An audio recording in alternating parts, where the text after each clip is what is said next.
What if the key to finding your next real estate deal is hiding in your home equity? What we quickly learned is that when you're paying half of the investment and only getting 1/6 of the weeks, it wasn't really an ideal situation. So Most investors overlook HELOCs as financing tools for short term rentals. you listen to other people who have confidence and have had success in the space, and it sort of makes you feel like, oh, okay, I can do that too. We're speaking with my friend Jim McGowan about how he used HELOCs to scale his short term rental portfolio while he was still working a full time job. I would add as many as I could. Of course, there's that barrier of having to pay for all the properties. That's the thing that's tough. What's nice is that with my job, and my wife works as well. Um, every once in a while we can scratch together enough money to go. From a fractional ownership mistake to short term rental success, hear how Jim's unconventional financing strategy gave him an edge. My name is Jason Muth. I am a 31-time Airbnb superhost. I've worked in the media business for over 25 years, actually with Jim. And in 2016, I started building my Chapter 2 using short-term rentals. Since then, I've welcomed over 5,000 guests and their furry friends to our properties. We are here to show you how to make a smart stay. Now, here's a conversation with Jim McGowan. All right, what is going on, Jim? It's great to see you again. Thank you, Jason. Good to reconnect. I know we've chatted so many times over the years, working together and all. And Rory, good to see you again as well. Thanks for having me on. Good to see you, Jim. It's great to have you. Yeah, I should say, I've known Jim McGowan for many, many years. He and I work together. One of the few people that we have on this podcast, Rory, who knows me from what I was, right? The past life. And now we're kind of merging those worlds together.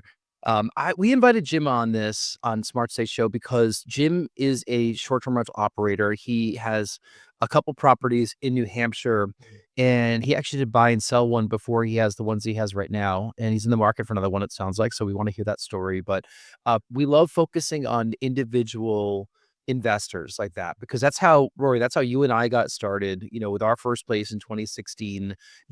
I think Jim and I started working together in 2017. That's when that station yeah, that's when the station was acquired. So, like, he's only known me as someone that had this other random investment property, and then he saw me buy a second and then the third, and then I was kinda watching him doing the same thing. Jim's this, well, tell the story, but Jim's a salesperson for, the large media company that I used to work for, and he'd be on the sales floor. I had my office. We'd chit chat about, like, digital marketing stuff, and then every so often, probably more than every so often, the conversation would move into real estate, wouldn't it? That agreed with that. Yeah, I remember going to your office and chatting about, something about one of the programs we were working on, and then quickly shifting into, what investments you were looking at, what markets you were taking a look at, and how you were going about it. We kind of pick each other's brains and things like that. So I think at that time, going back in 2017, if I remember right, I think in 2017 or 18, my wife Bree and I purchased a fraction at Riverwalk Resort, which is up in Lincoln, New Hampshire, which is right at Loon Mountain. And it was kind of, you know, looking back, it was actually the wrong decision to choose the fraction over the regular condo. And if I remember, the condos there at Loon Mountain were, in the neighborhood of somewhere in the 300s range. And this, for a 3-bedroom condo there in the village or something like that. And this fraction was somewhere around 175,000. So it was roughly half of the investment.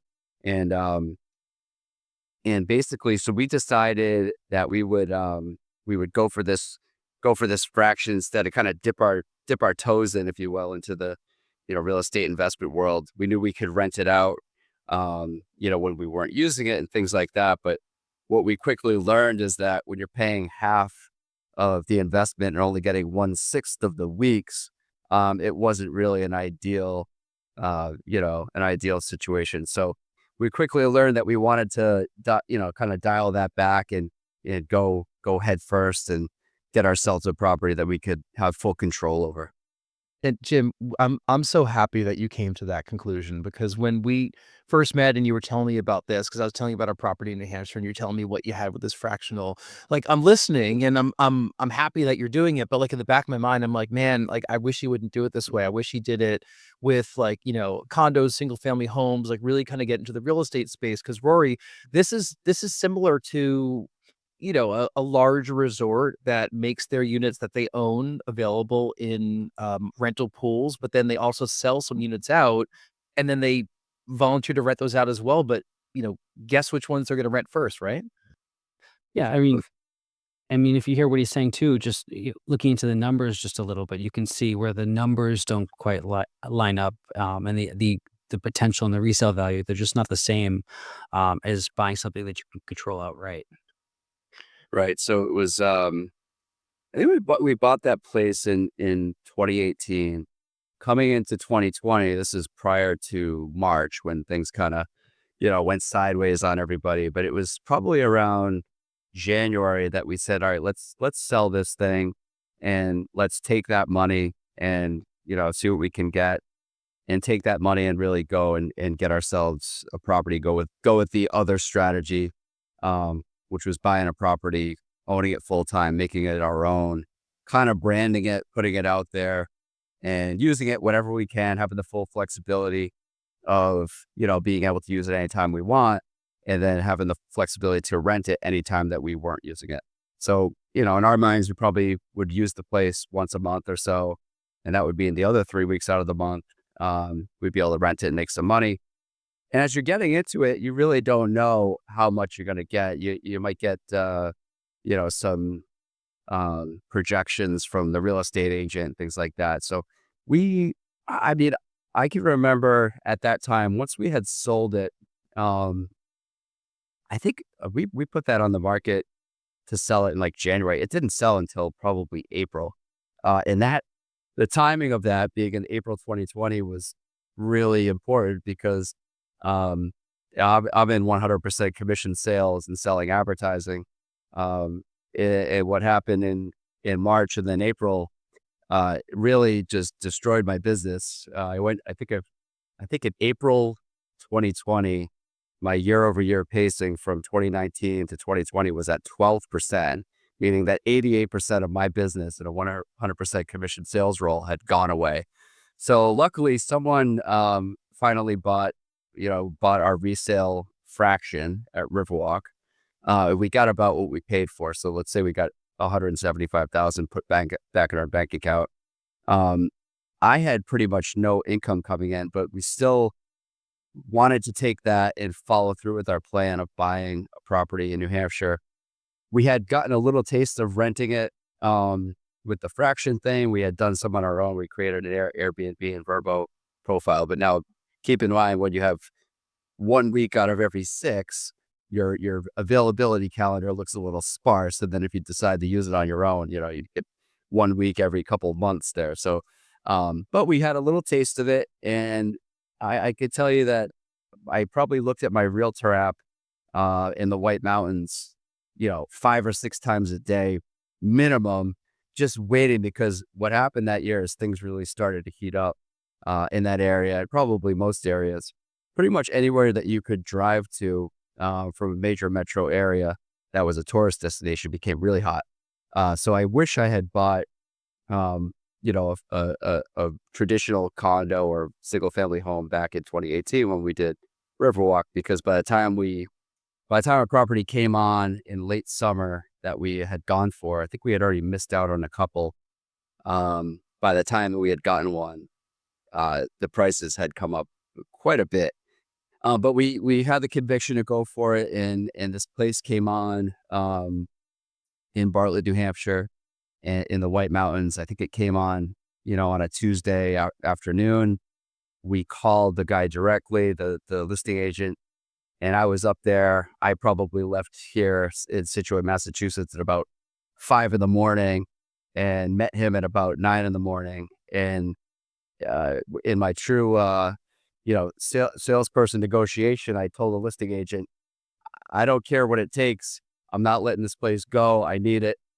This place has an incredible view that when I pulled up in the parking parking spot to walk down to the building, and I just took this, look from from left to right. It just panned from Attitash Resort, ski resort up in New Hampshire, over to Mount Washington. And I said, "Why, I can't let this place go." So I walked down there. I did a quick Zoom call with my wife and the listing agent. So Bree didn't get to see it before we put an offer in, but he had told me that there were 8 offers that first day. So we put an offer in. I think it was an aggressive offer, and we had the money to do it, to basically say, no finance contingency. We're just going all in. Try to not give him any reasons to have this be another one that we missed out on. And we got it. And that was in October of 2020. And going into it, you don't really know what to expect. I remember the listing agent saying that you can probably expect this place, if you get it up and running, maybe you get like 35 grand a year in revenue. And I said, well, that'd be great. What do I know?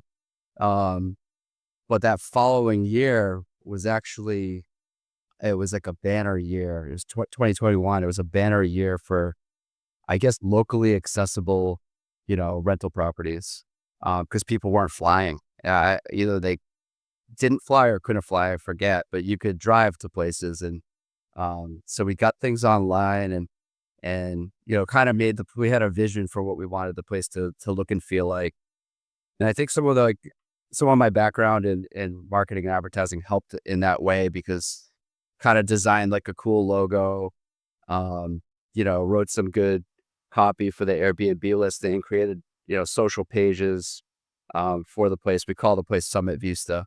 And, we kind of created a brand and then put it out there to our network. A lot of people in those first couple of years that were friends of ours had interest in staying, and did. I'd say a pretty good amount of that first year's revenue was from family and friends. But yeah, we just actually, going back, thinking about it, we used a vacation rental management company that first year, and kind of like learned it a little bit, right? And quickly realized I think I could do a better job than these guys were doing, and took control of it. And it's actually been pretty smooth, since making that transition and taking things over, which was about a year and a half ago. So from there, actually, I think been, so we bought that in October 2020. So it's been over 3 years now. It was last year, a little bit more than a year ago, we kind of were back on the market, and a property came on in the same town in Bartlett, New Hampshire. It's a small unit, but it's right on the ski trail of Attitash. And it came on, it's a 1-bedroom plus. So it's a 1-bedroom plus a loft. And it was newly renovated. So the place was, perfectly clean and new. Everything was up to speed, but it didn't have any furniture, so it was basically a clean slate. And I sent it to my wife, and I said, "What do you think?" I'm fully expecting her to say, "No, it's too small. We can't do that." And she goes, "We need it. We have to have it." So we happen to be up. At Summit Vista that weekend, and we called the guy directly and said, "Can we come see it tomorrow?" I think it was the day after, or it was the first day of showings. And we went, and we added that to the quote unquote portfolio. So we now have 2 properties in Bartlett, New Hampshire. It's going really well. That 35,000 number that the listing agent had told us when we, as we were considering buying the first property, we've really blown that out of the water ever since we bought it. I think that first year, we were somewhere in the 60s with Summit Vista. That was really a banner year in 21. But it's held strong since then. And the new property we call Lift House, it's, on the trail there at Attitash. Smaller unit, but really convenient for skiers and riders. That one has done really well as well. The cost on that for us is a little higher because the rates are higher. We had to go about it a different way, but we sort of had that decisiveness and conviction that I think if we add this and we kind of take the same formula that we've used with the first property, I think we're going to be successful. And it's gone really well. To the point last year, made an offer on another property. We didn't get it, but we're, you know, in the market to maybe add number 3 to the list. You got that taste of blood. Yeah, yeah. I mean, once you can get a place and you find that you're not just, I don't know, just spending money on a vacation, but you have an investment, you have a house, people like it, you get great reviews, people enjoy staying there, and you make money on it instead of, treading water. You're gaining, equity as the place ideally, appreciates in value, and you get some income coming in. I can't, and it's not a ton of work. It's just doesn't, maybe a little bit of work up front when you get a place, you try to get things online, but once things up and running, it just becomes an extra, it's almost like having an extra person in the family working and making some money for you guys. So it's been great. All right, so we got so much stuff to unpack right there. Like I know your story is amazingly parallel to ours, with a couple exceptions. But yes, we remember 2020 very vividly when everything came off our books. You and I were working together at the time, and those were they were some very lean months for the business. But everything came roaring back, both on the real estate side, short-term rental side, and here we are recording this many years later, and just on we go. But when you purchase those properties, I what I like about your sensibility is that you identify the fact this fractional opportunity really wasn't a big money-making opportunity for you, and you put your money to better use. You said you had $175,000 in that property, in that fractional, was that right? It's correct. Yeah, it was a really nice unit. It was a top level 3-bedroom, 3-bath. I mean, when we went there, when we hosted friends there, it was sick. It was a really nice place. So we went for like the best one they had. Like at the time, I remember thinking we could either get like a okay condo for 350, or we can get like a sick place that every time we go, it's going to be awesome for half the money. And we're not going to be going that much anyway. And I don't know what we can really, I had no experience renting a place or knowing what we could even get if we had the full-time condo. Um, so I sort of was, it was kind of like, it felt less risky to go for the smaller investment. And then we learned quickly that there's a big demand for people wanting to travel up there. And if we have, instead of, well, let's put it this way, if we had 6 times the number of weeks to rent out and we made the place cool, we're going to do much better financially than this. And in fact, that place was kind of a drag. It was definitely not a moneymaker. It just cost money, and you could rent it here and there, and you'd get pretty good rates and stuff like that. But they were taking almost half. So I mean, what's sicker than a sick view is taking $175,000 and turning it into $350,000 on your own place, and then going to rent that size from whoever else uses it. yeah, no, 100% agree. So if I could go back in time and the time machine, I'd shake myself and be like, dude, no, don't do it. If we, Rory and I, can go back in time, we certainly would have done things differently along the way, but we're proud of the pathway that we've carved. And I think the fact that Jim, you identified that as, hey, let me figure out a better way to invest this money. Cause that's what you're doing. I mean, the fractional, that's a big investment of money. $175,000 is almost a 20% down payment on $1 million property.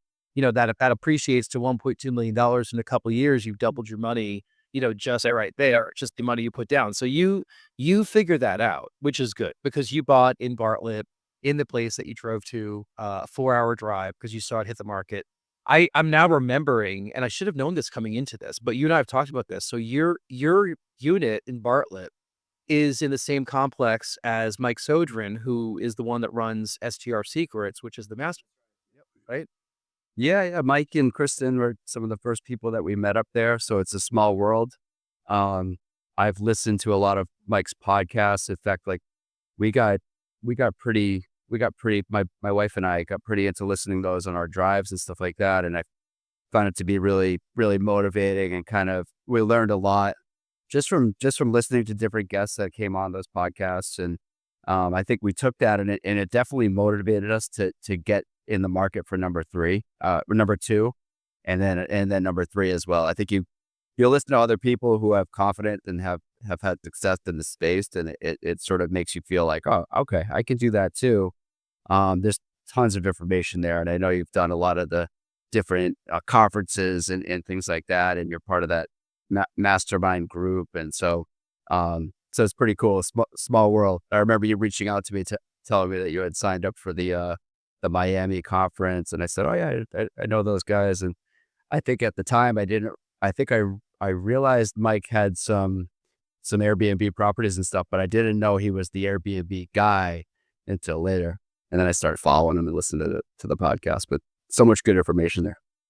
I think he turned what he has now. He was like this kind of sneaky expert, but it was all very intentional. Like, I know Mike a lot better today than even a couple years ago, and you can see the pathway that has gone from short-term rentals to short-term rental co-hosting to running a coaching program to running boutique hotels to running all this mindset stuff, which is what he's doing now. I mean, we all set our goals down, and the goals could be whatever they want. If you're listening to this and your goal is to do what Jim has done, which is be one of the best media sellers in, the city of Boston, like consistently perform for the company and, within the market, bring money in, have time for your kids, and then, invest in a property and then a second property and another property and be able to use them, like that's his goal. I mean, there might be other goals we don't know about that we could dig into, but, it seems that the pathway that you're formulating is exactly what you're looking to create.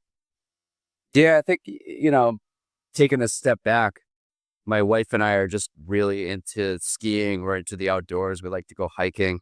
When we first started dating way back when, I don't know, 2013, 2012, something like that. That's a lot. That's kind of what we did all the time. Every weekend we'd be up north skiing, and kind of envisioned a life where we could do that. We can have our own place. We have a family. Our kids are skiers. They love it. We, my kids are 7 and almost 5 now. So my daughter's 7 and my son is almost 5. But like last summer, we went up to Mount Washington, which is the tallest mountain in New England. And we went hiking with them. We're going to see how far they could go. And they get up to the base of Tuckermere Ravine, which is a pretty big hike when you consider you're dragging a 4-year-old with you. But it's kind of like, that's kind of like the life that we had hoped for. And this has really made it possible. And not only made it possible, it's not like it's almost, we're not really paying for it. We're sort of getting paid to do it. You know what I mean? So we're going up there whenever we want. And the place is always jammed with renters. And the other part of it is that, the people who do go, they really like it. So we've had a really good track record, or a really good run of great renters. And you guys know, because how many places are you guys operating now? We own 5, and then right now we're co-hosting 11 in Provincetown, with a few more in the hopper. So, but on this out, there might be some more.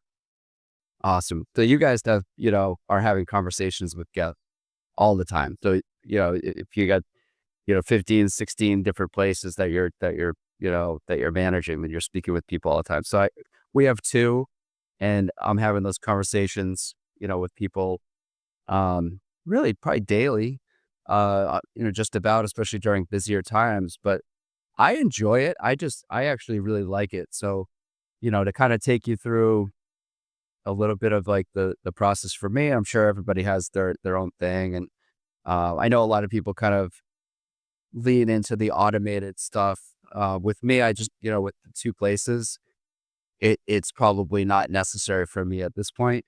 So as we get an inquiry or someone reaching out to book, um, I'm, you know, part of it's my job. My phone is like, it never stops buzzing. So whether it's something for work or something for one of the properties, this phone is buzzing all the time. So it's probably, if someone reaches out to book one of our properties, it's probably not more than, 10 or 15 minutes that I'm getting back to them with answers to their questions, and then a request to book or something like that. But I find, when people reach out and you sort of get back to them right away, and you're friendly, and you kind of establish that rapport right away. It tends people come in and they look forward to their stay, and then they come in and you've answered all their questions, you've given them everything they need, and it just tends to lead to to happy guests. It's I mean, we have the privilege in this podcast of talking to people across the country, and in doing so, we talk about having the best systems you can have in place, having the most doors you can have in place, picking the markets that are going to yield the best cash on return. But what I like about this story and what you're telling us is you have a different reason that's really well articulated about your lifestyle, what you want, and why you did it. It's why you bought where you did. What you wanted to do is to sustain your lifestyle in a way that you dreamed of for your family. Um, but also, the fact that you like talking to the guests, so you don't feel the need to replace it with, AI technology to communicate with them. This is something that you enjoy. So this does kind of cycle back to, your reason for doing this. You know, what I want to ask is, where do you go from here? Do you want to keep growing? Do you want to add more properties? Do you want to change things around? Or are you just really happy with how you have it right now? It's definitely we're in a good place, right? That said, it, I would add as many as I could. Of course, there's that barrier of having to pay for all the properties. That's the thing that's tough. Um, what's nice is that with my job, and my wife works as well. Um, every once in a while we can scratch together enough money to go and maybe add another one. So we did this fall make an offer on a place that came on in Bartlett that looked like it would fold in nicely with what we have up there already. We didn't get it, which I was okay with, because I think we were probably a little bit premature. We would have stretched and got it, but it would have been a little bit stressful. You don't really want to do this for the stress, and in a way, the whole thing is meant to relieve some stress by adding some income. And I think in time it would have been a cash flow generator, and it would have been fine. But in the short term, I'm kind of glad we didn't get it. Like some things, you don't always have a lot of time to uh to think about things. And if something that comes on that looks like it's going to be in high demand, you sort of have to make a quick decision. And we decided to go for it, but we didn't go for it as aggressively as we did with the first two, where we really didn't want to let them, slip to the rest of the market. So this one, we didn't get it. I think in time, maybe this year, if we're in a place to do it, we'll make another offer. I think if something comes on that's really compelling, we won't be shy about making a move on it. And I think as you've done this for a little while, and you sort of understand what people are looking for, and you start to understand the value of what you have or can have with properties, um, comes a confidence and decisiveness to be able to quickly kind of diagnose a property and say, you know, is this place going to be something that people are really excited to stay at? Is this going to be something that you put out there to your network and people are like, oh my God, like, let me know when it's available. I want to go there. I have to go see this view, or I have to go experience this home for whatever, the reason is that makes it special. Um, but with a little bit of experience, you start to know what's going to really appeal to travelers. The places that we own, we've had a similar mantra in that we like to stay in all the places ourselves. So it's always got to be something that we would want to be. And the space inside has to be something that we'd be comfortable hanging around with our family. We also wanted to be proud of these places, when we showed them off to other people. So everything that we've put into all of the properties that we own, it's always been through the filter of like, would we want to be here? Right. And you could do rehabilitation in lots of different ways. Somebody could be a long-term investor. They could purchase multifamily properties. They could rent them out, at market rate in, second or third tier cities around larger cities or whatever. Maybe they wouldn't stay there themselves, but they're providing housing for somebody and they're making some money that way. And that's fine. Like tons of people do that. It's been well documented on podcasts for longer than a decade. With vacation rentals, we opted to do something a little bit differently, just like you've done. Like, you enjoyed spending time with these properties, you show them off to people, and you want them to look great. Like, we do the same exact thing. Like, you've branded your we've shared a lot of, like, resources over the years too. I mean, like, we're using the same photographer who, by the way, fit with a record, I was the one who hired Mark.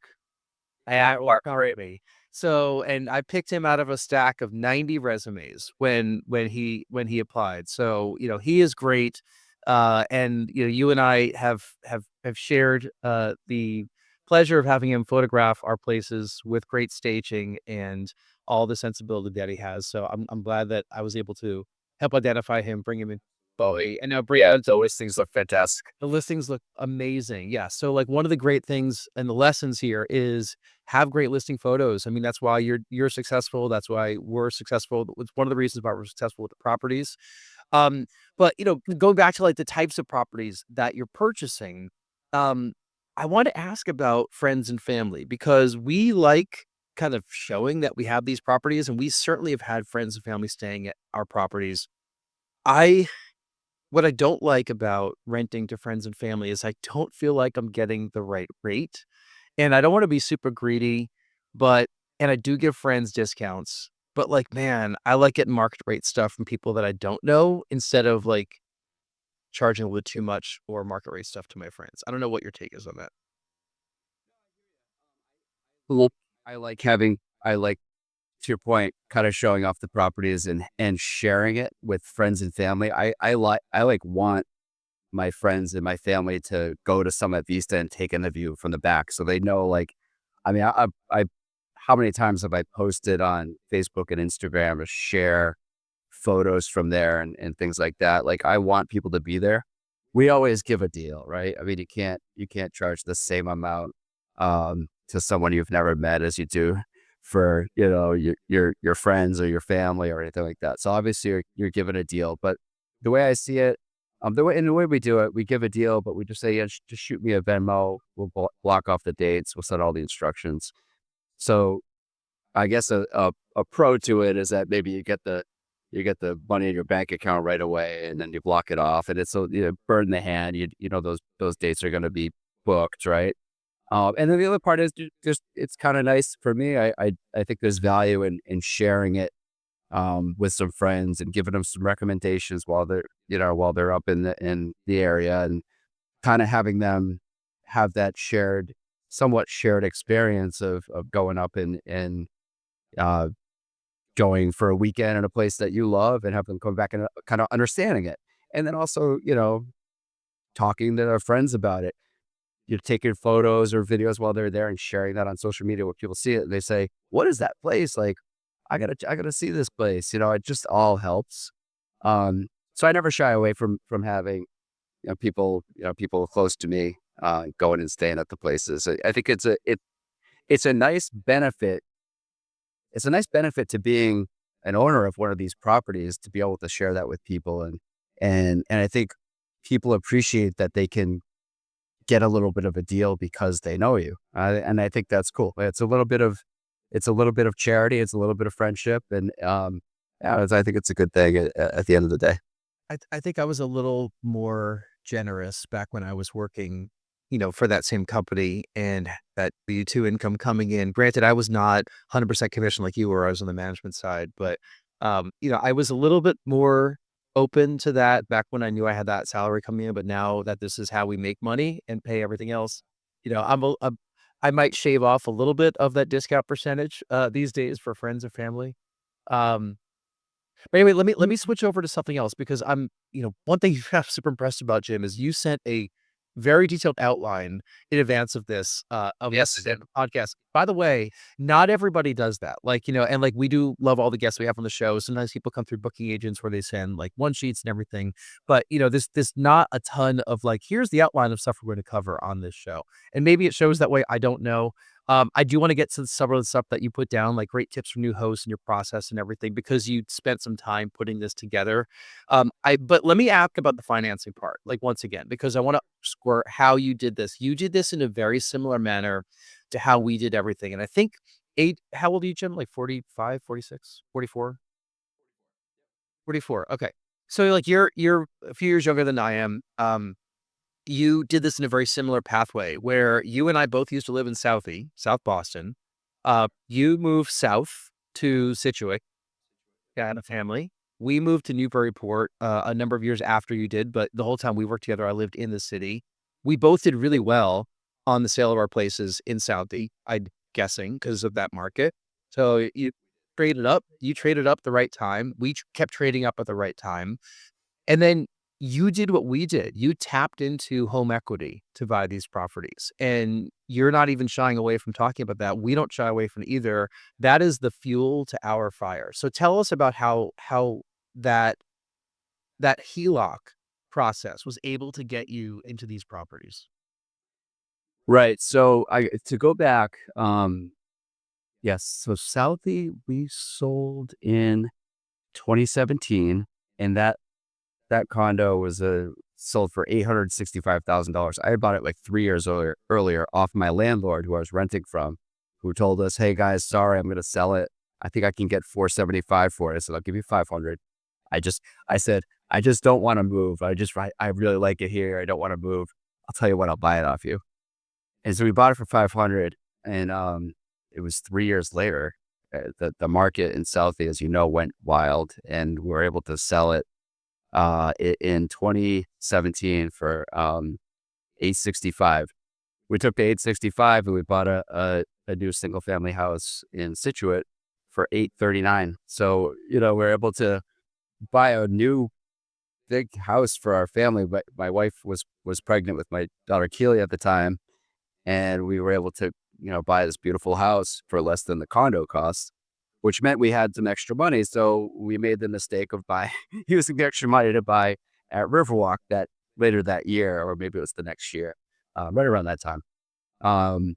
But we turned that around, and a couple of years later, we had realized that this isn't the way we want to do it. Let's take a bigger swing and go for a full-time property. So we were able to sell that, and then with Summit Vista, it was more of a traditional mortgage. But then years later with Lift House, that was one where we had a little bit of money in the bank. But there were a few reasons that we explored a HELOC. And I was doing Google searches and trying to find if anyone buys property directly with a HELOC, and I really couldn't find much about it. I was trying to, research alternative financing. Actually, there was one of Mike Sojourn's podcast had a guest that was talking about alternative financing, and I listened to it hoping to hear about HELOC financing. I don't even think it was covered, but my wife and I were able to rationalize why it made sense. This property, the Lift House property, was not a huge investment. It was $400,000, right? So we had some money in the bank. We had quite a bit of equity in our home in Situate. So we went and got a HELOC. I believe the HELOC's up. It's a $400,000 HELOC. I think we took maybe 100 in cash and used 300 from the HELOC to purchase it. But the reason that we wanted to go with the HELOC rather than the traditional mortgage is for a few reasons. We could go to the listing agent and make a true cash offer because we had access to tap into that HELOC. We had already closed the HELOC. We had access to it right then. So I think we said, we got 100, and no, we didn't even really have to say it. We said, we're going to give you $400,000 in cash. It didn't really matter where it was coming from, but it was coming from the HELOC. The other reason I liked it is because, right now and last year and for a while now, the rates have been historically, at least for the recent history, have been really high. When we bought Summit Vista, we got a 2.75% rate on a 30-year fixed loan. We're going to keep that for the 30 years, right? With Lift House, it was somewhere in the eights. It was like 8.5 or something. And I think, from everything we read and everything, that we thought, we're projecting and kind of making a bet that the rates are going to come down over time. But the nice thing with the HELOC is, as opposed to a traditional mortgage, there's no closing costs up front. So you might be, buying that $400,000 property, but it costs $410 because you're financing an extra $10,000 in closing costs. With the HELOC, there's no closing costs. And with the HELOC, you never have to think about kind of timing the refinance. So if you're projecting that rates are going to go from 8.5 to 5.5 in a couple of years, and you're going to wait and wait for that 5.5, and you want to time it up. With the HELOC, every time the rates adjust, your rate just adjusts. A day or two later, it's lower. So since we bought it, it's been a little over a year. The rates have come down. I lost track at least twice, maybe three times. So that with that, your minimum monthly payment comes down. I also like too, if you have, for me, if I have a good month, or if our properties have a good month, or for a while, like every time we'd get a rental at Lift House and the money would hit, I just put it towards that principal payment. So we were able to knock it down, the HELOC principal amount. We're able to knock it down quite a bit, and then every time, your uh, your your your balance is due at the next month, the minimum payment that they're asking you for is a little bit lower, which doesn't happen with the mortgage. With the mortgage, you hit a principal payment and it shortens the term of your loan. With the HELOC, let's say you throw 20 grand at it, the next time your payment comes up, it's $100 less or something like that. So that was kind of the rationale. I don't regret it. I think it was a good move. It sounds that way. I mean, like, if you really want to get saucy, at some point you could refinance Lift House, Mhm. the traditional mortgage, So that's the thing. So back to HELOC. right. So when the rate gets to a point where you want to get married to it, then you can actually go move forward and get a traditional mortgage, or maybe the rate's a little bit lower on the traditional mortgage than it is on the HELOC, and you move forward. But I kind of like the idea of taking my good months and knocking that HELOC principal payment down to zero, and then having 400,000 right there for the next place. What I love about this story is that, we talk about everything on the, related to short-term rentals here, like financing, insurance, design, acquisition is really what we've focused a little bit on here with the story that Jim is telling. He's telling a story as to how somebody can remain gainfully employed in the W-2 world, be happy employed. His wife is working as well. And they're doing this on the side, and they're building up a real estate investment portfolio while they're continuing to work, and they're letting time work for them, and they're, using their smarts of rates and just some knowledge of this space, and they're probably gonna look back in a couple of years and say, "Wow, we're so glad that we did that," because 5 years ago, 8 years ago, whatever that day is, where they started, didn't know any of this stuff, to where they are today, they're gonna have just all this equity, they're gonna have all this experience, they're gonna have years of being super hosts. I mean, this is the way to do it, right, Rory? Yeah, I mean, as you said earlier, this is like having a third partner in the marriage who's bringing in an income. Let's finish up with a couple tips that you have for aspiring hosts and new hosts, Jim. Stuff that you and I have probably discovered along the way. You put a couple of these things together. What do you think are, three of the top ones that you'd recommend to somebody that's looking to get into what we're in right now and is also doing it on the side while they're continuing to work? Like, what are just some good things that you've learned? Sure. I think, I kind of alluded to this earlier. I think a lot of people, and it's probably important as you scale. If you're managing 100 properties, you probably want to have some automated processes where the communication is sort of offloaded to someone else, or something else, right? Um, for a new, or someone that wants to get, kind of into the game, if you will.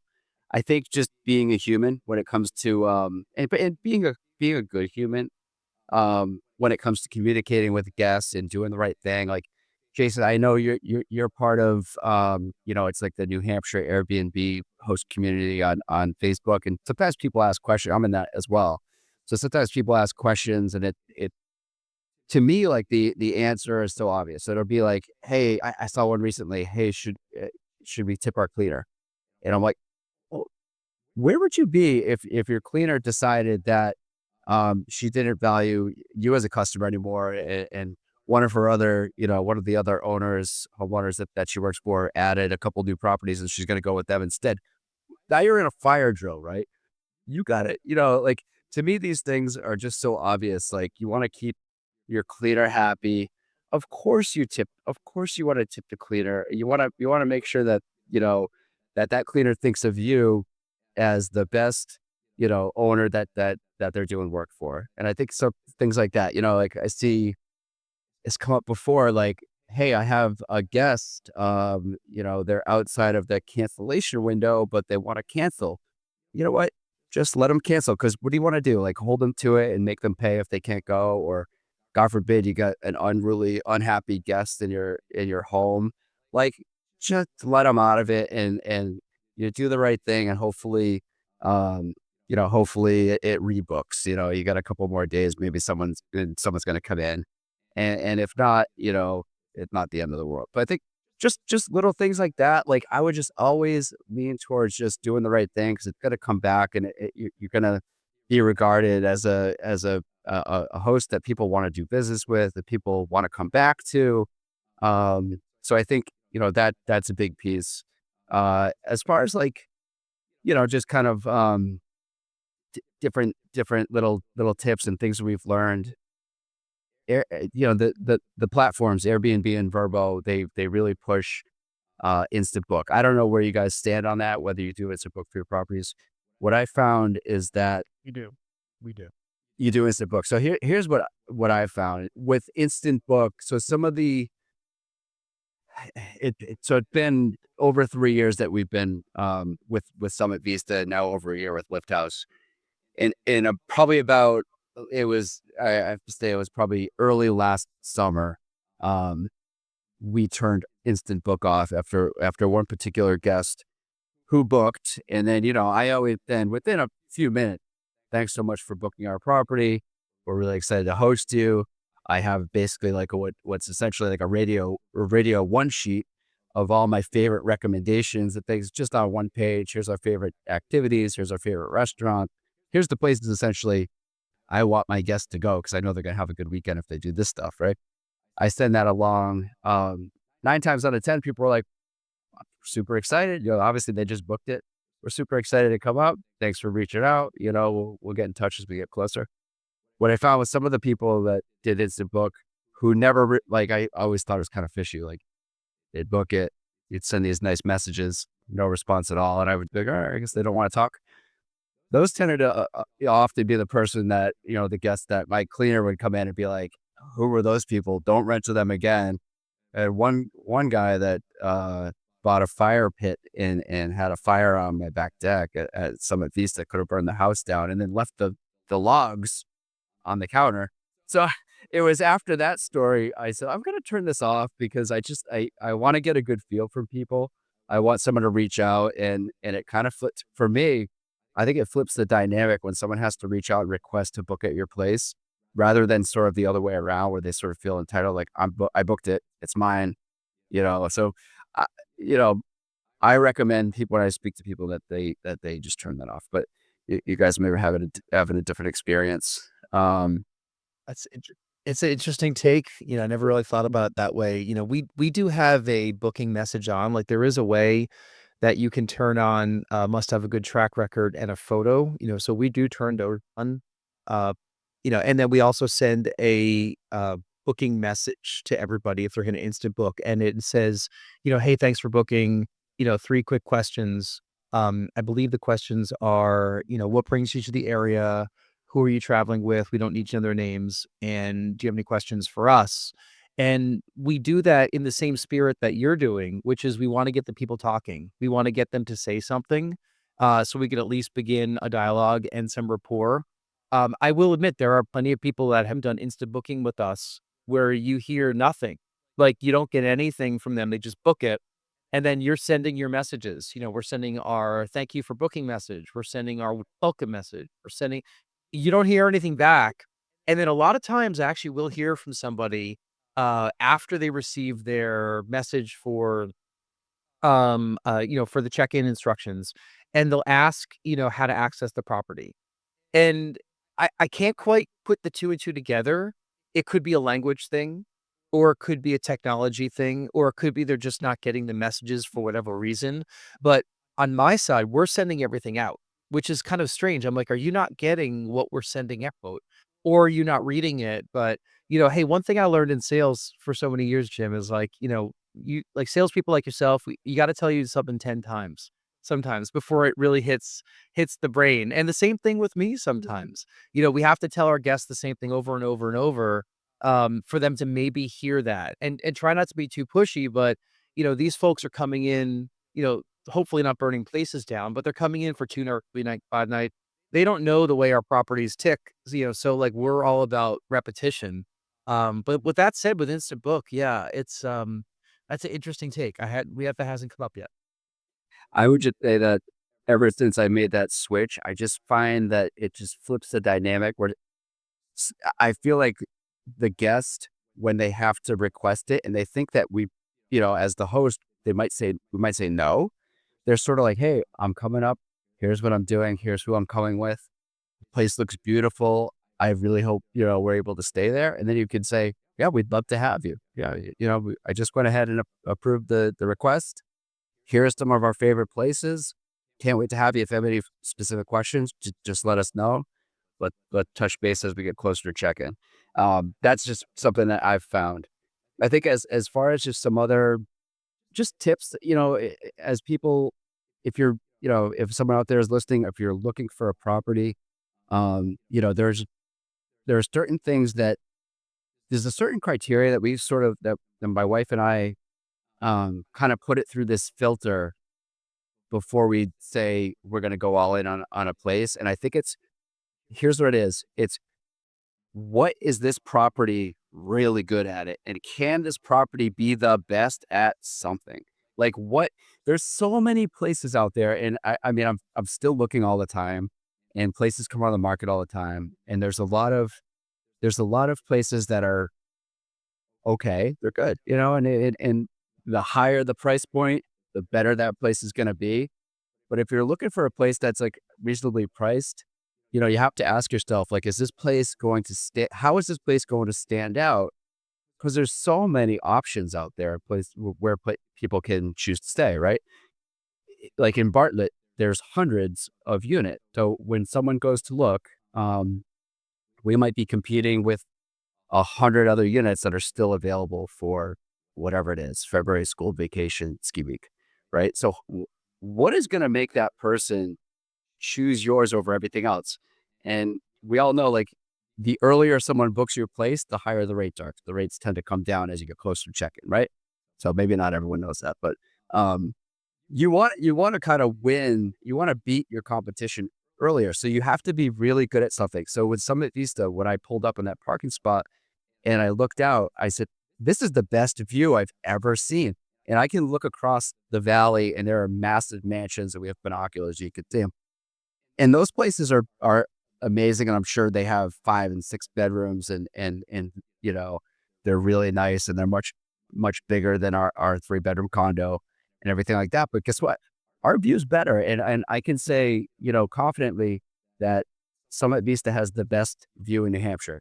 And with Lift House, it probably one of the newest places, because it was newly renovated. It's probably one of the newest properties. It's not the newest anymore.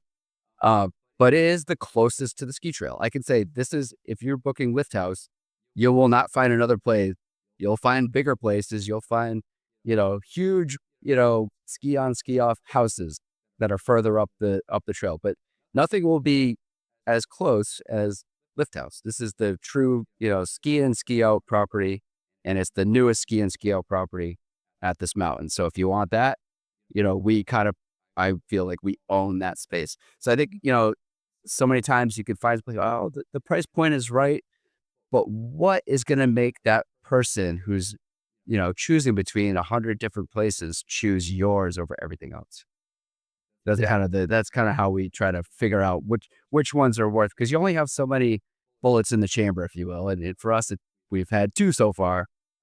Maybe with a third, we'll see coming up. But once you choose that place and you go for it, that was the opportunity. And it's not like you have unlimited shots, right? Every time if you decide to move on from a place and sell it, you're paying someone to sell that thing. So, make sure you make it count. You got to stand out with these properties these days, because there's a lot more competition. And if you're not doing something the best, like Jim says, somebody else is, and they're going to get that booking at the right rate.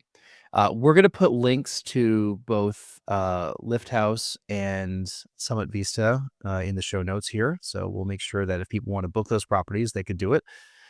Rory, any final thoughts for Jim? No, it's a good reminder here that we have to get out and we have to, hit the slopes before the winter's over. Time flies. Absolutely. It most certainly does. Hey, listen, Jim, thank you so much for telling your story. I know that people that listen to Smart Stay Show really like to hear the origin stories of a lot of us. And, your origin story is one that can be replicated by many, many people out there. You're not the first one to have done it. I've done the same thing, and you're not going to be the last. And I think if you're the one that's listening saying, man, I got to get that property. I wish rates were lower than they are now. Like the best time to do this is right now. You're going to look back at a couple of years and you're going to wish you did it, so, get off your butt and go do it. That's right. As rates go lower, prices are going higher, and there's going to be more competition. So you see a place that looks good, be decisive, go get it. If something looks like it could be special, make it yours and put it out there. I think you'll be successful. Awesome. Hey, this has been a great conversation. We could probably go on another hour, but we've gone on long anyway. So thank you for listening to the episode. Thank you, Jim and Rory. Thank you for listening. If you've enjoyed this, we love 5-star reviews. We also love it if you subscribe and your comments. And if you want to be a guest on the show, you can go to smartstayshow.com and we'll get you started there. All right. Awesome. Thank you guys for having me. Appreciate it. See you out there.